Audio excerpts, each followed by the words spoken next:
ले चलते हैं आपको राजस्थान विधानसभा में इस वक्त नेता प्रतिपक्ष गुलाब चंद कटारिया क्या कुछ कह रहे हैं। कोई चिंता की बात नहीं, जो डूबना है प्रदेश को तो डूबेगा। मतलब 10 वर्ष में चाहे मेरा सरकार रही हो चाहे आपकी रही हो, किसी में स्वयं शिक्षा मंत्री हूँ, अपराधी होऊंगा, कोई चिंता की बात नहीं।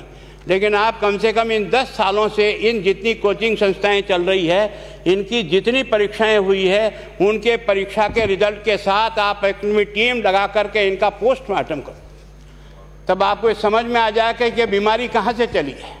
ये बीमारी इन व्यवसायियों के थ्रू चली है। मैं और आप पेपर आउट करेंगे, पेपर लाऊंगा 5 लाख दे दूंगा, 8 लाख दे दूंगा, मैं क्या 2 करोड़ 5 करोड़ 8 करोड़ दे सकता हूँ क्या भैया?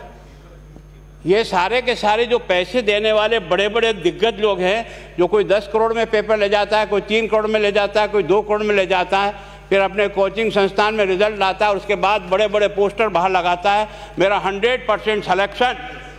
ये है बीमारी की जड़। अगर मार करना चाहते हो तो यहाँ करो, तब तो जा कर के इसको कोई रोक सकोगे। बाकी से केवल मन को संतुष्ट करने का काम करो तो ये राजस्थान के उस गरीब बच्चे के साथ न्याय नहीं होगा, जो बड़ी मुश्किल से पढ़ता है, अपने घर में बूढ़े माँ बाप को भूखे मार के पढ़ता है और उसके बाद परीक्षा के लिए जाता है, रोता हुआ घर लौटता है। क्या दुख नहीं होता है? हम लोगों के मन में कोई रहम नहीं है कि आखिर उस बच्चे का क्या होगा जो अपनी बड़ी पीड़ा के साथ पढ़ रहा है। इन सारे पैसे वाले लोगों के पास में आपने सारी सरकारी नौकरियों को भेज दिया। मैं बहुत कड़वा सच बोल रहा हूँ। आज जो पिछले 8 साल में नौकरी में लगे ना, उन सब का भी पोस्टमार्टम कराओ, आपको लगेगा आधा फर्जी मामला निकलेगा। कोई है नहीं, कोई सोचने वाला है इस पर कि आखिर उसके दर्द को कौन जानेगा, है ना। जिस प्रकार से हमने परीक्षा के माध्यम से इन पैसे वाले लोगों को उतार करके सारे के सारे उन गरीबों की आशाओं के ऊपर पानी फेर दिया। रात और दिन पढ़ता है, भूखा प्यासा पढ़ता है, घर बेच करके पढ़ता है, खेत बेच करके पढ़ता है, लेकिन जब उसका सिलेक्शन नहीं होता तो जहर खा के मरता है। कोई इस पीड़ा को समझने के लिए तैयार नहीं है। और हम इस कानून को ला करके दुनिया को बताना चाह रहे हैं कि हमने इतना बड़ा कानून कर दिया, इस कानून से कुछ भी नहीं होगा। मैं आज आपको कह रहा हूँ, ये जो आपने नए प्रावधान जोड़े हैं, मैं सोचता हूँ कि मुझे कुछ बोलने की इच्छा नहीं, मुझे बहुत दुख है इस बात का। क्या होगा ये?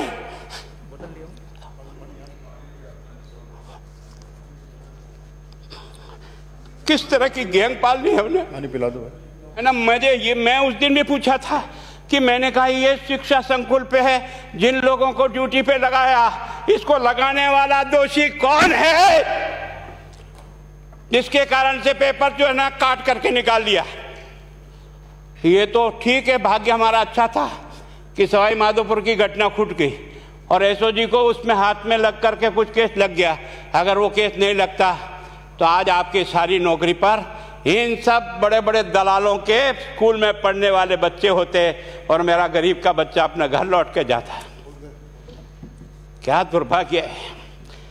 और इस कारण से केवल इसके लिए खुश मत हो जाओ कि हमने कानून बहुत सख्त बना दिया इसलिए अपराधी रुक जाएगा। नहीं, सिस्टम को बदलना होगा, ये परीक्षा का सिस्टम चेंज करना होगा।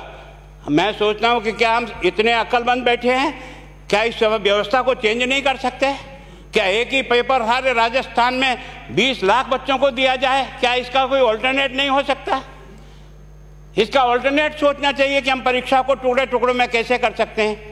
जिले के अनुसार पेपर नहीं, एक नहीं हम 25 पेपर बना सकते हैं। कौन से सेंटर पर कौन सा पेपर जाएगा कोई तय नहीं करेगा कौन सा जाएगा, और हम जो इच्छा होगी उस सेंटर पे वो पेपर भेजेंगे। और ये जितने भी प्राइवेट कॉलेजों में आपने सेंटर बना रखे उनको बंद करो, इनको तुरंत बंद करिए एक ऑर्डर से। जितने भी सरकारी विद्यालय है और सरकारी नौकर ही एग्जामिनर बनेगा और एग्जामिनेशन करेगा, तब तो आप इसको बचा पाओगे। ताकि आप और मैं कितने भी कानून बदल कर दें, आपका वो जांच करेगा, आपका वो अधिकारी आएगा। आपने कहा भाई सेशन जज के नीचे नियुक्ति नहीं होगी, इसके अलग से कोर्ट होगा, बहुत अच्छी बात है। प्रोविजन जो आपने डाले हैं वो स्वागत योग्य, स्वागत करता हूँ, पर इन प्रोविजन को लागू तो आप और मैं ही करूँगा, कौन करेगा? जब हम ही ठीक नहीं है तो इन प्रोविजन क्या रोएंगे अंदर बैठे बैठे? जब तक हमारा दिल और दिमाग ठीक नहीं होगा ना, इस बीमारी का इलाज नहीं होगा। हमने शिक्षा के मंदिर को भ्रष्टाचार की भट्टी में जलाकर खाक कर दिया। दुर्भाग्य हमारा, जहां से कोई आशा की किरण दिखती थी उस गरीब को कि चलो मैं अपनी मेहनत से आगे बढ़ जाऊंगा, लेकिन अब वो निराशा में आ गया। उसको लगा कि अब कोई रास्ता नहीं है।